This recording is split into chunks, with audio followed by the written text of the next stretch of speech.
রাতে জাতিসংঘ সাধারণ পরিষদের ভাষণে নির্বাচন নিয়ে গুরুত্বপূর্ণ বার্তা দেবেন প্রধান উপদেষ্টা। তুলে ধরবেন সংস্কার কর্মসূচি ও ভবিষ্যৎ বাংলাদেশের রূপরেখা। ফেব্রুয়ারিতে নির্বাচন নিয়ে মানুষের সংশয় থাকলেও সরকার চাইলেই সম্ভব। নিউ ইয়র্কে মির্জা ফখরুল বিশ্বের আস্থা অর্জনে রাজনীতিকদের সফর সঙ্গী করেছেন প্রধান উপদেষ্টা।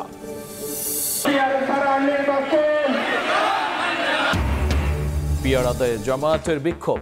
নির্বাচনের আগে লেভেল প্লেইং ফিল্ড নিশ্চিতে গুরুত্ব। দলীয় আধিপত্য না মানার হুঁশিয়ারি, কোনো দাবির প্রভাব পড়বে না ভোট আয়োজনে। নিখোঁজের 5 দিন পর বৈষম্য বিরোধী আন্দোলনের সাবেক নেতা মামুন ঢাকার 300 ফিট থেকে উদ্ধার। রাজধানী কুইত মৈত্রী হাসপাতালে চিকিৎসাধীন। এবং আগামী মাসেই শুরু হচ্ছে মাতারবাড়ি গভীর সমুদ্র বন্দরের জেটি টার্মিনাল নির্মাণ। 2030 সালে পুরো দমে চালুর আশা। 6,500 কোটি টাকা অর্থায়ন নিশ্চিত।